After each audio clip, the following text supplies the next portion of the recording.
Il est 11 h ce mardi matin et c'est déjà la deuxième intervention de la journée pour le sergent Alain Clameau et le pompier Jean-Michel Bernat. Après un nid de guêpe, les pompiers doivent intervenir pour un nid de frelons. Donc c'est un peu plus gros, on doit faire encore beaucoup plus attention que des guêpes. Mais c'est une intervention tout à fait normale, parmi tant d'autres. Mais ici, dans la région, comme dans toute la Belgique, on est débordés, les pompiers sont débordés avec les guêpes. Débordés, c'est le moins que l'on puisse dire. En juillet 2017, les pompiers ont enregistré 27 interventions de ce type.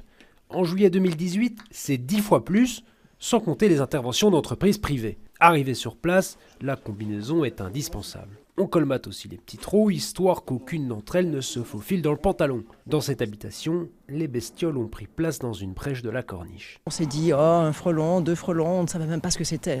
Après, on a conclu que c'était des frelons. Très gros, ça fait du bruit comme ça.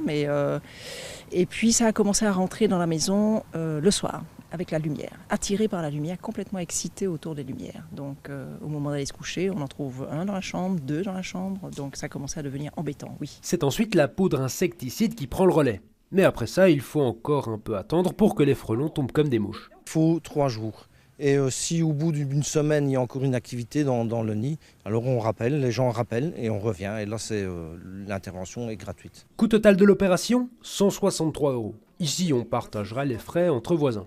Pour les pompiers, c'est déjà l'heure de partir pour une nouvelle intervention.